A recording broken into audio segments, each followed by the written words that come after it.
प्रमाणम येन सारूप्यम वैसे पढ़ना प्रमाणम यहाँ पर वो आता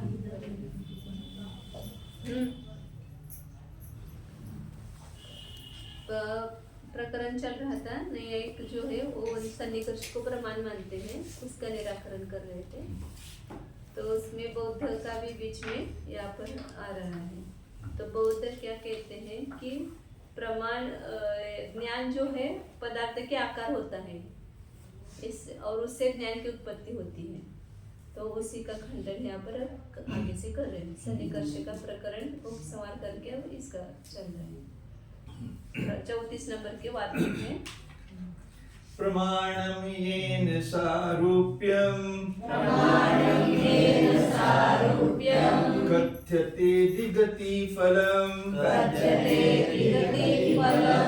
सन्निकर्ष कुतस्तस्य न प्रमाणत्व सम्मतः प्रमाणम येन सारूप्यम कथ्यते दिगति फलम सन्निकर्ष कुतस्तस्य न प्रमाणत्व सम्मतः। एन सारूप्यम प्रमाणम, जिस कारण से सारूप्य मतलब पदार्थ के आकार रूप से होना। ज्ञान पदार्थ के अनुरूप होता है, मतलब उसके रूप होता है और वही प्रमाण है। और उसी का अधिगति फलम कथ्यते, अधिगति मतलब ज्ञान, ज्ञान उत्पन्न होना ये उसका फल कहा जाता है। तस्य सन्निकर्षः कुत तस्य न प्रमाणत्व सम्मतः।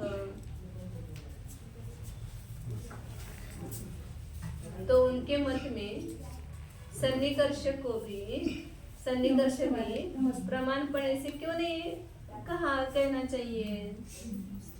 मतलब जिनके मत में प्रमाण सारूप्य को प्रमाण माना है, मतलब पदार्थ के आकार रूप होना ही प्रमाण माना है और ज्ञान उसका प्रमाण का फल कहा है, तो फिर सन्निकर्ष को प्रमाण क्यों नहीं माना है। ऐसा वो हाँ नहीं उसको प्रमाण मानो।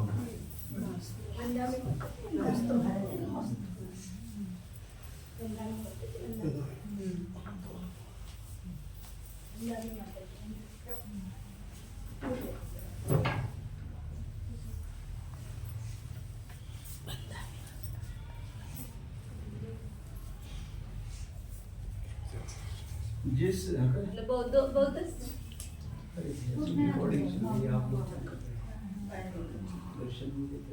बौद्ध ने सन्निकर्ष को प्रमाण नहीं माना है, तो इसलिए न्यायिकों का ऐसा मत है। बाहर से दर्शन कर लो भैया, इधर से अभी स्वाध्याय करो को, फिर नहीं तो 5-7 दर्शन करके यहीं से करो, बस आगे मत जाओ, यहीं बैठ के करो दर्शन।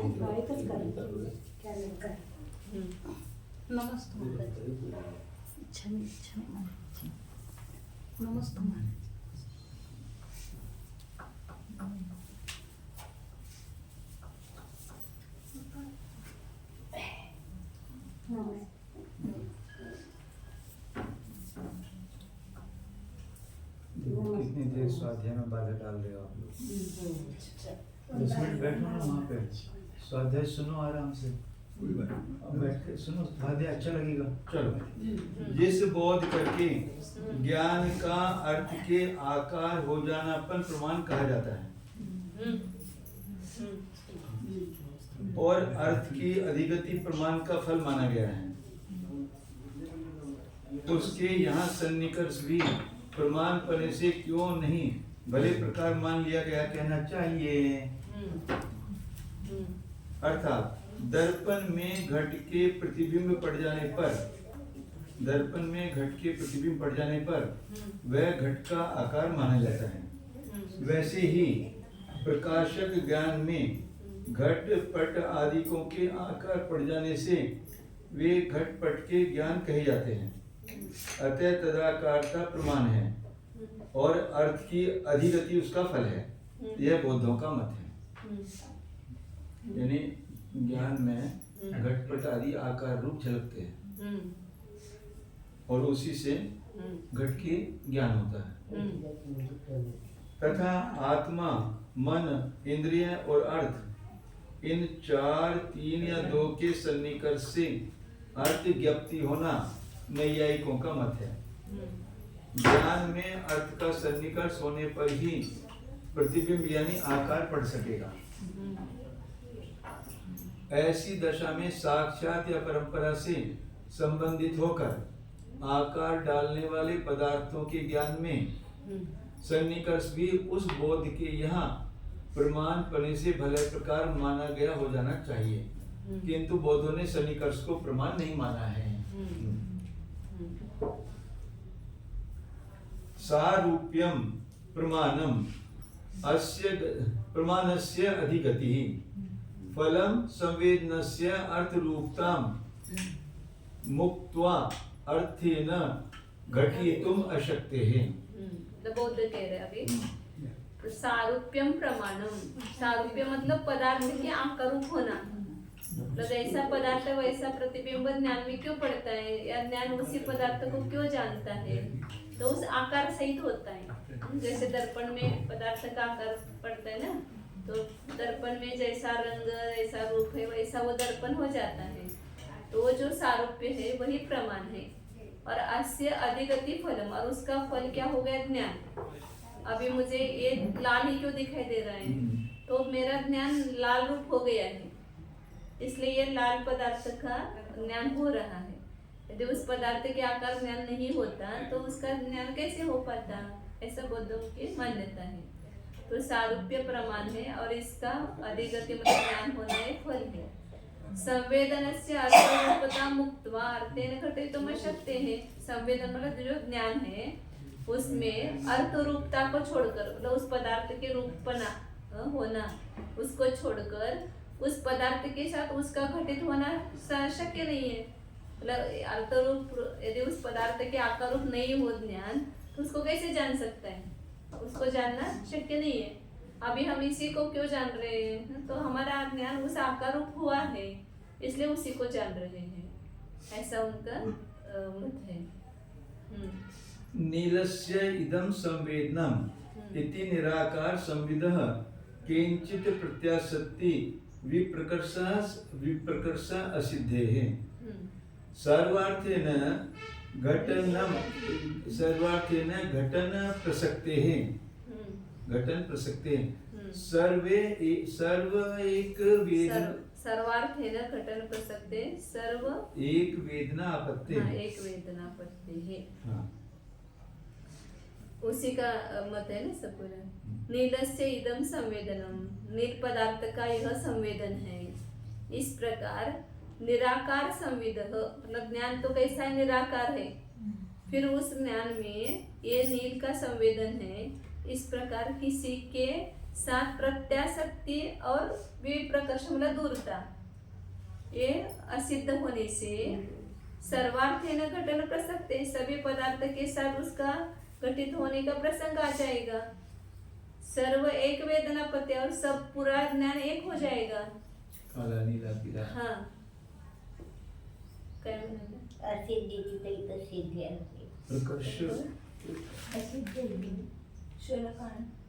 विप्रकर्ष वेगळा है, सिद्धे ऐसा वो सप्तमी भक्ति की है। प्रत्यासक्ति विप्रकर्षे सिद्धे सर्वार्थेन घटन प्रसक्ते, खाली अर्थ काय केलं बघूया। सिद्ध केलं काय सिद्ध केलं,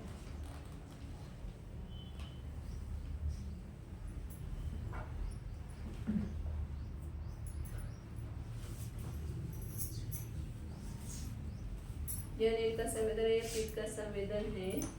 इस प्रकार उन नील पीठ का ज्ञानों में आकार पड़ जाने से ही षष्ठी विभक्ति द्वारा संबंध योजक व्यवहार होता है। यदि ज्ञान में अर्थ का आकार पड़ना नहीं माना जाएगा तो निराकार ज्ञान का किसी पदार्थ के साथ निकटपन और दूरपन तो असिद्ध है, असिद्ध है। इस कारण सभी पदार्थों के साथ उस ज्ञान की योजना होने के कारण सभी पदार्थों का एक ज्ञान हो जाने की आपत्ति होगी, ऐसा आपत्ति द्यायला लागले।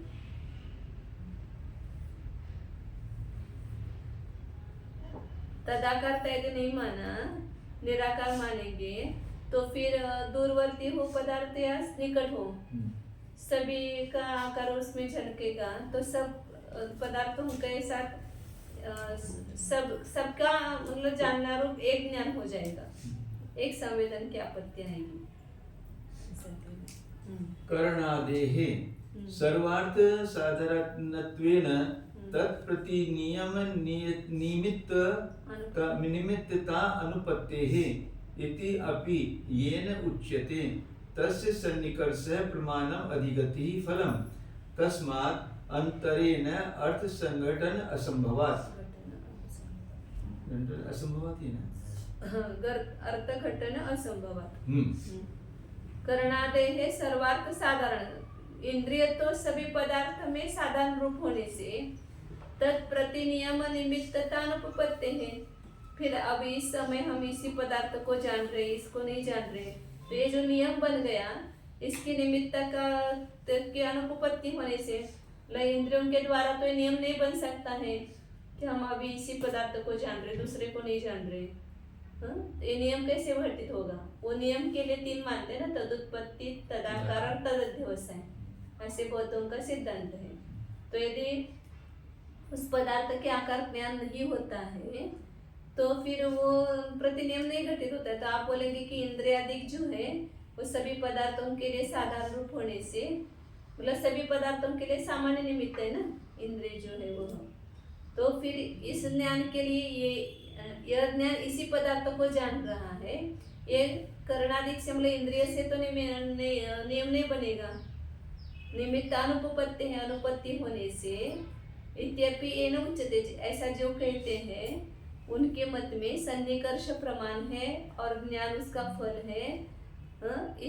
इसलिए उनके उसके बिना पदार्थ की घटना नहीं हो सकती है, मतलब संभावना नहीं है। तस्माद अंतरेण अर्थ घटन असंभवात। तस्माद अंतरेण म्हणजे सन्निकर्ष के बिना, मतलब दो में विवाद चल रहे परस्पर में। नहीं, एक सन्निकर्ष को प्रमाण मानते हैं और बौद्ध कह रहे कि पदार्थ के आकार हुए बिना ज्ञान घटित नहीं हो सकता है। तो इस समय हम इसी पदार्थ को जान रहे हैं, ऐसा नियम कैसे घटित होगा? तो उसके बारे में तदाकार, सारूपता मतलब तदाकार घ्यायचं, सारूपता करता तदाकार लेते दूसरा है जो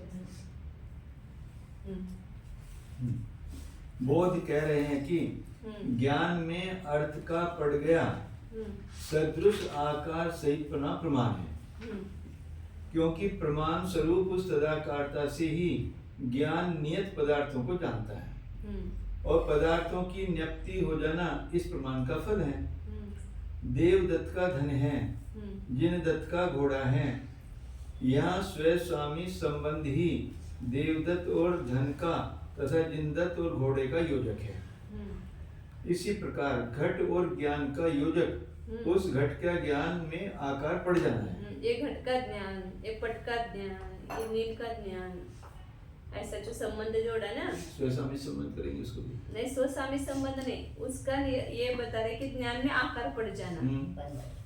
वो नील का ज्ञान हमने क्यों कहा? तो नीलाकार हुआ है ज्ञान, इसलिए हम नील का ज्ञान कहा। घट का आकार ज्ञान में हुआ है इसलिए घट ज्ञान कहा उसको। अन्यथा ज्ञान तो आत्मा स्वरूप अंतरंग चेतन तत्व है और घट बिचारा बहिरंग जड़ तत्व पदार्थ है। घट का ज्ञान ये व्यवहार ही अलीक हो जाता। देवदत्त के कमरे में घोड़े की तस्वीर टंगी हुई है। किसी ने प्रश्न किया कि ये तस्वीर किसकी है? इसका उत्तर घोड़े की तस्वीर है, ये मिलता है। यहाँ घोड़े का और इस चित्र का योजक संबंध केवल तदाकारता ही है, भले ही उस चित्र का स्वामी देवदत्त है। यही ढंग घट ज्ञान और पट ज्ञान में लगा लेना। अर्थेन घटयत्येनाम नहीं मुक्त्वा अर्थ रूपताम, ये उनका प्रसिद्ध श्लोक है। हाँ, अर्थेन घटयत्येनाम नहीं मुक्त्वा अर्थ रूपताम तस्मात् प्रमेयाधिगते प्रमाणमेय रूपताम। एनाम म्हणजे बुद्धि को, अर्थेन घटयति एनाम नहीं मुक्त्वा अर्थ रूपताम, अर्थ रूपता को छोड़कर इस बुद्धि को पदार्थ के साथ घटित नहीं करता है। इसलिए प्रमेय के जानने से प्रमेय अधिगत्य है प्रमाणम में रूपता। प्रमेय को मतलब नए पदार्थों को जानने का प्रमाण क्या है, तो मेय रूपता, उस रूप होना। मेय रूपता मतलब नेय रूपता, मेय मतलब नेय, जानने योग्य पदार्थ उस रूप होना, ये उसमें प्रमाणता है। ज्ञान का अर्थ के साथ संबंध कराने के लिए अर्थ रूपता को छोड़कर अन्य कोई समर्थ नहीं है। यानी सविकल्पक ज्ञान अर्थ के साथ निर्विकल्पक बुद्धि को तदाकारता के द्वारा जोड़ देता है। उस तदाकारता से अर्थ की ज्ञप्ति हो जाती है। अतः ज्ञान में ज्ञेय अर्थ का पड़ा हुआ आकार ही प्रामाण्य है। यह नील का संवेदन है, यह पीत का संवेदन है। इस प्रकार उन नील पीत आदि का ज्ञानों में आकार पड़ जाने से ही षष्ठी भक्ति द्वारा संबंध योचक व्यवहार होता है। यदि ज्ञान में अर्थ का आकार पड़ना नहीं माना जाएगा तो निराकार ज्ञान का किसी पदार्थ के साथ निकटपन और दूरपन तो असिद्ध है। इस कारण सभी पदार्थों के साथ उस ज्ञान की योजना होने के कारण सभी पदार्थों का एक ज्ञान हो जाने की आपत्ति होगी। अर्थात सूर्य या चंद्रमा को सभी जीव अपना अपना कह सकते हैं, उनमें किसी के आधिपत्य की नियत छाप नहीं लगी हुई है। वैसे ही आकार रहित ज्ञान भी सभी विषयों के जानने का अधिकारी हो जाओ। निराकार ज्ञान के लिए दूरवर्ती, निकटवर्ती और भूत भविष्य के सभी पदार्थ एक से हैं। साकार रूप होता है तो कितनी दूर भी पदार्थ का जान सकेगा ज्ञान, वो ऐसा होता है। किसी के साथ कोई विशेष नाता तो नहीं है। ऐसी दशा में एक ही ज्ञान के द्वारा सभी पदार्थों की नियुक्ति हो जाएगी। इंद्रिय, मन आदि तो सभी अर्थों के ज्ञान में साधारण कारण है। इस कारण उस ज्ञान का प्रतिनियम कराने के निमित्त वे नहीं बन सकते हैं। अतः घट ज्ञान का घट ही और पट ज्ञान का पट ही विषय है। इसका नियम करने वाली ज्ञान में पड़ी हुई तदाकारता ही है। आचार्य कहते हैं कि यह भी जिस बोध करके कहा जा रहा है उसके यहाँ सन्निकर्ष प्रमाण हो जाए और अधिगति उसका फल हो जावे, क्योंकि उस सन्निकर्ष के बिना अर्थ के साथ ज्ञान का जुड़ना असंभव है। बोध जन नील स्वलक्षण, पीत स्वलक्षण को ही वस्तुभूत मानते हैं। घट पट स्थूल अवयवियों को यथार्थ नहीं मानते हैं। अतः नील का ज्ञान, पीत का ज्ञान ऐसा उन्होंने कहा था। साकारस्य समान अर्थ सकल वेदन साधारणत्वात् किंचित प्रत्यासक्ति विप्रकर्षे असिद्धे। सकल समान अर्थे न घटन प्रसक्ते है। सर्व समान अर्थ एक वेदना आपत्ते तदुत्पत्ते है। इंद्रिय आदिना व्यवचारात् नियामकत्वा अयोगात्। साकारस्य समानार्थ सकल वेदन साधारणत्वात् केनचित् प्रत्यासक्ति विप्रकर्षे असिद्धे। सकल समान अर्थेन घटन प्रसक्ते है। सर्व समान अर्थ एक वेदना प्रत्यय है। जो साकार मतलब ज्ञान जो है उस पदार्थ के आकार होता है ना, आकार सहित होता है। वो जो आकार सहित होना वो समान अर्थ सकल वेदन साधारणत्वात्, मतलब कोई एक पदार्थ है उसके जैसे कितने सारे पदार्थ जगत में होंगे। जैसे घट है तो एक ही घट है क्या, उस घट के समान बहुत सारे घट होंगे। तो उस एक घट के आकार हो रहा है तो जगत में जितने घट उसके समान है सभी का ज्ञान होना चाहिए एक साथ उसके समान सभी, क्योंकि उस आकार हुआ है ना ज्ञान जो है उस घट के आकार हुआ तो उस जैसे घट जितने भी इस जगत में है सब में वो साकार सामान साधारणपना है, क्योंकि सभी घट वैसे हैं तो सभी का आकार आ गया जैसा हो गया ना ज्ञान में। तो समान अर्थ को संपूर्ण वेदन मतलब उसको जानना साधारणपना होने से किसी के निकट या दूरपना असिद्ध होने पर संपूर्ण समान अर्थ के साथ घटना मतलब घटित होने का प्रसंग आएगा, उसका ज्ञान होने का प्रसंग आएगा। और सर्व समान अर्थ की एक ज्ञान की आपत्ति हो जाएगी, सभी समान पदार्थों को एक ही ज्ञान जान लेगा, ऐसी आपत्ति आएगी। और तदुत्पत्ति है इंद्रियादिना व्यभिचारात् नियामकत्व अयोगत। और उस पदार्थ से ज्ञान की उत्पत्ति मानेंगे तो इंद्रिय से भी पदार्थ की उत्पत्ति होती है, लेकिन इंद्रिय को नहीं जानता है ज्ञान, तो उससे व्यभिचार आता है, दोष आता है, इसलिए नियामकपना घटित नहीं होता है। तो तदुत्पत्ति और तदाकार, तो तदाकार ज्ञान की उत्पत्ति में कारण मानेंगे तो एक पदार्थ के आकार ज्ञान हुआ तो उस समान जितने भी आकार वाले पदार्थ है जगत में उन सबका एक ज्ञान होने का प्रसंग आएगा। समान मोर है, समान सिक्के है, नोटा है, 1000 की नोट है, तो जितने 1000 के नोट है सब समान ही है ना, तो 1000 की नोट हमारे ज्ञान में आ रही है, तो जितने भी जगत में 1000 के नोट है सभी का ज्ञान एक साथ हो जाना चाहिए, क्योंकि उस आकारों को आए ज्ञान, उस आकारों होना उसका कारण मानते तो। और तदुत्पत्ति से मानेंगे और नियम मानेंगे तो भी घटित नहीं होता है, क्योंकि इंद्रिय के द्वारा वे विचार आता है, क्योंकि इंद्रिय से ज्ञान की उत्पत्ति होते हुए भी ज्ञान उस इंद्रिय को नहीं जान रहा है, तो इसलिए नियामकपना सिद्ध नहीं हो, मतलब नियामकपना नहीं है तदुत्पत्ति भी। बौद्धों ने ज्ञान द्वारा नियत विषयों को जानने में सदाकारता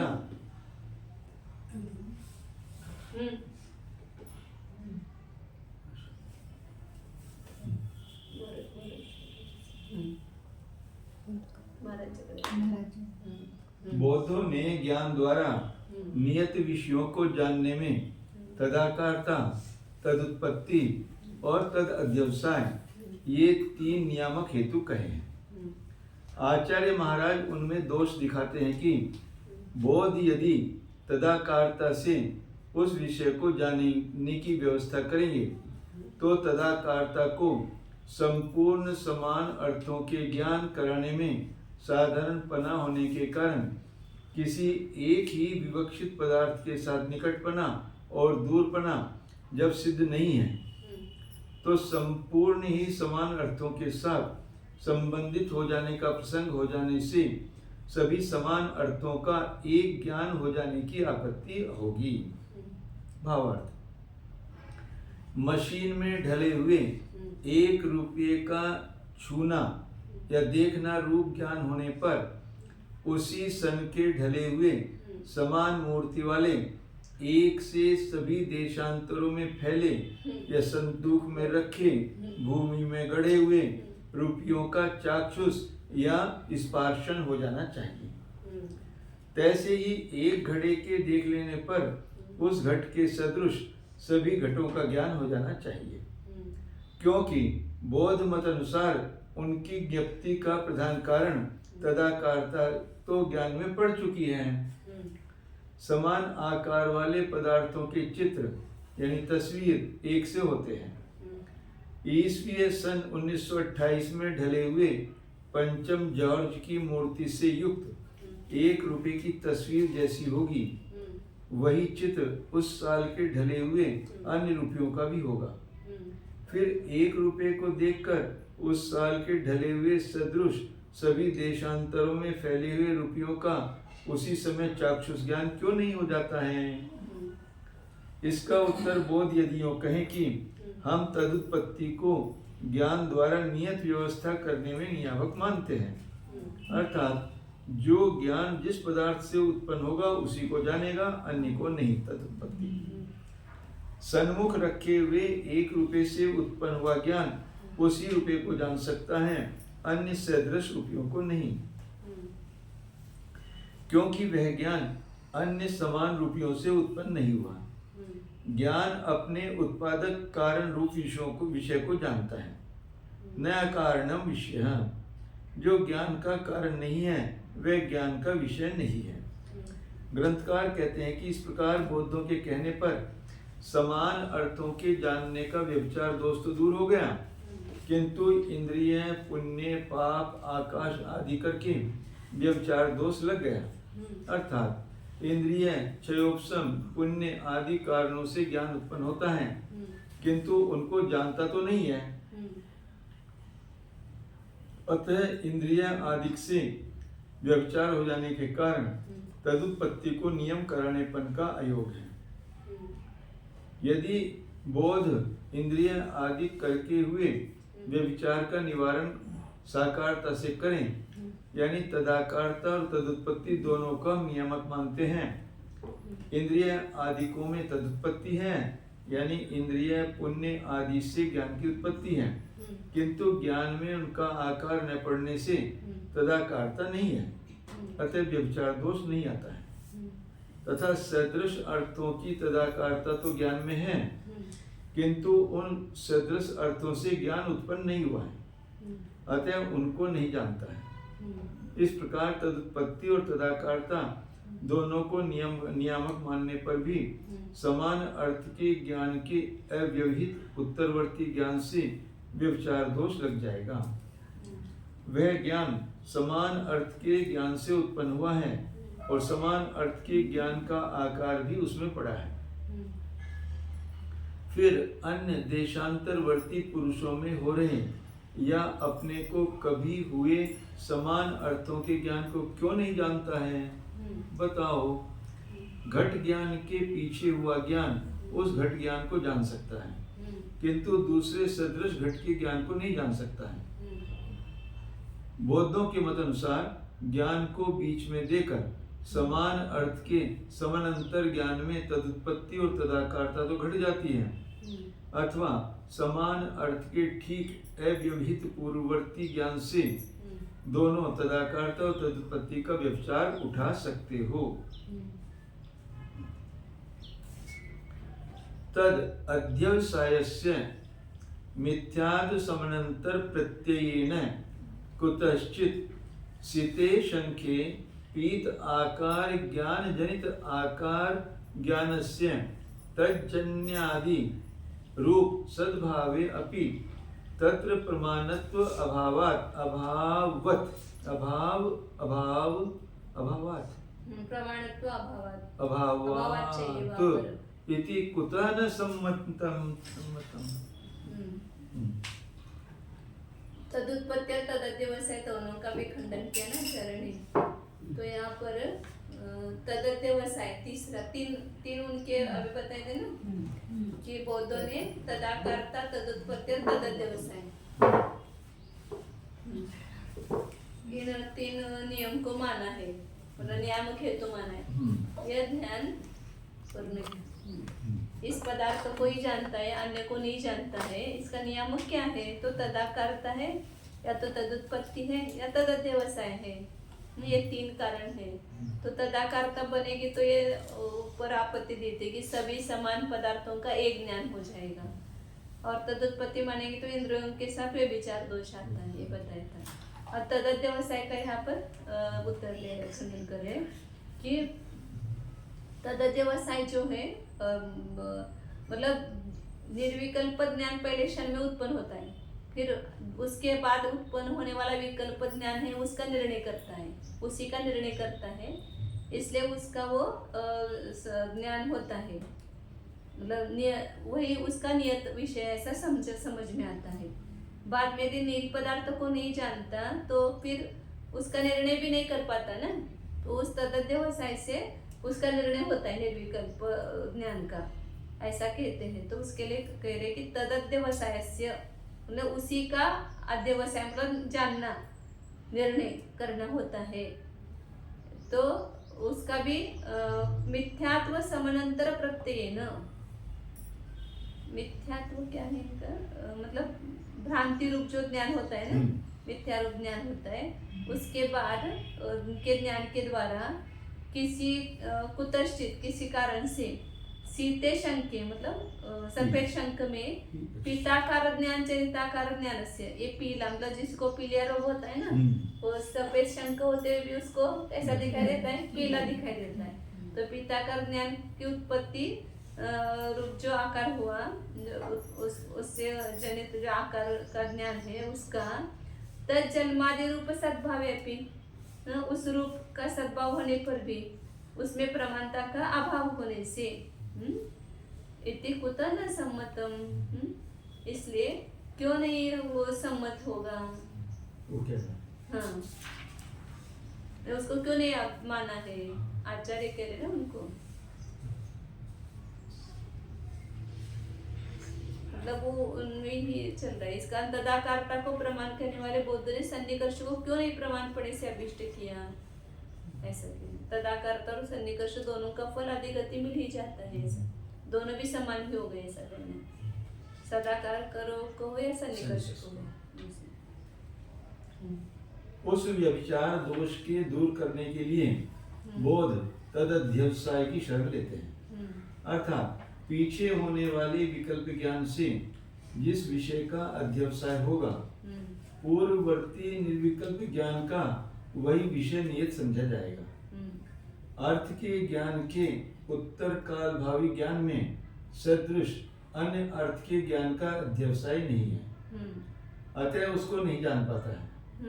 सिद्धांती कह रहे हैं कि इस प्रकार तदुत्पत्ति तदाकार और तदध्यवसाय इन तीनों को भी ज्ञान के द्वारा नियत पदार्थों की व्यवस्था करने में नियामकपना नहीं है, क्योंकि यूं तो अपना उपादान कारण पूर्व ज्ञान भी ज्ञान का विषय हो जाना चाहिए।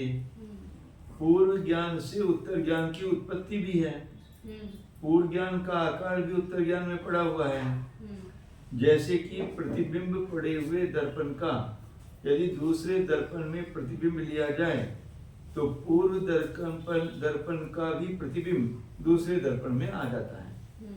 उत्तरवर्ती ज्ञान में प्रथम ज्ञान का अध्यवसाय भी हो जाता है। तदध्यवसाय कहते तो उत्तरवर्ती ज्ञान में पूर्व ज्ञान का अध्यवसाय होता है, तो उसको ही प्रमाण मानना पड़ेगा फिर, ऐसा। तो फिर पूर्व ज्ञान को उत्तर ज्ञान को क्यों नहीं विषय करता है? तो फिर पूर्व ज्ञान को उत्तर ज्ञान को ये दोनों कैसे? उत्तरवर्ती ज्ञान में प्रथम ज्ञान का अध्यवसाय भी हो जाता है, तो तदध्यवसाय हो गया ना। हाँ, उत्तरवर्ती ज्ञान में प्रथम ज्ञान का अध्यवसाय भी हो जाता है, हाँ। तो तदध्यवसाय हो गया। तो फिर पूर्व ज्ञान को उत्तर ज्ञान को क्यों नहीं विषय करता है? पूर्व ज्ञान चाहिए, पूर्व ज्ञान उत्तर ज्ञान को क्यों नहीं विषय करता है? उसका नियंत्रण को पहले में नहीं चाहिए। बताओ। दूसरा अति प्रसंग दोष है कि शुक्ल शंख में किसी कारणवश कामल रोग वाले पुरुष को प्रथम ही पीला शंख है, ऐसा मिथ्या ज्ञान हुआ। उसके अनंतर ही ज्ञान से उत्पन्न हुआ दूसरा ज्ञान हुआ, जो कि पहले ज्ञान से उत्पन्न है। पहले ज्ञान का आकार भी उसमें है तथा पहले ज्ञान का अध्यवसाय करने वाला भी है। अतः पहले पीत आकार को जानने वाले ज्ञान से उत्पन्न हुए दूसरे पीत आकार वाले ज्ञान के तदुत्पत्ति तदाकार तो तदध्यवसाय स्वरूप के विद्यमान होने पर भी उसमें प्रमाणपना नहीं माना गया है। बौद्धों के विचार अनुसार तो तीनों नियामकों के होने से उसमें प्रमाणपने का प्रसंग आता है। अतः तदध्यवसाय का मिथ्या ज्ञान के पीछे होने वाले ज्ञान से व्यभिचार है। इसका विचार कुछ प्रथम भी कर दिया था। इस कारण तदाकारता को प्रमाण कहने वाले बौद्ध ने सन्निकर्ष को क्यों नहीं प्रमाण पने से अभिष्ट किया? तदाकारता और सन्निकर्ष दोनों का फल अधिगति मिल ही जाती है।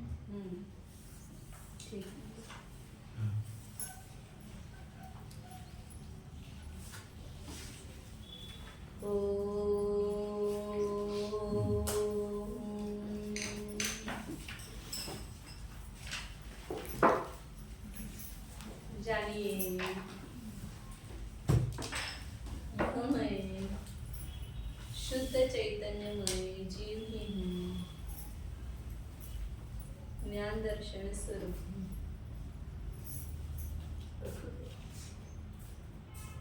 मैं अनादि अनंत एक अखंड वस्तु हूँ, ज्ञानमय वस्तु हूँ।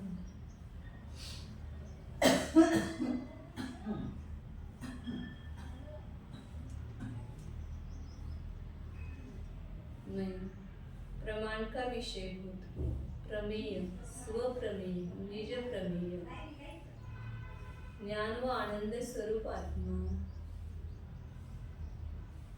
स्वयं हूँ, स्वयं ही स्वयं के द्वारा स्वयं को जान रहा हूँ। शुद्ध चैतन्य स्वरूपोऽहम्, ज्ञानानंद स्वरूपोऽहम्, एकत्व विभक्त स्वरूपोऽहम्, निर्मम स्वरूपोऽहम्, शुद्धोऽहम्, एकोऽहम्,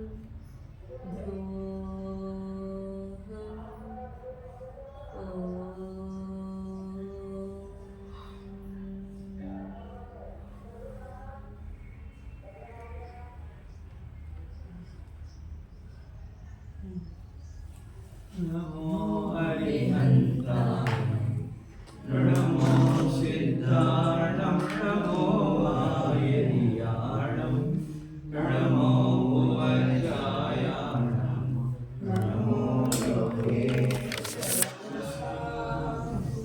अपराणिक स्वाध्याय निष्ठापन क्रियायां पूर्वाचारण में सकल कर्म चार्तम भापूजा वंदना समेतम श्री शुद्ध भक्ति कार्य सरगम करो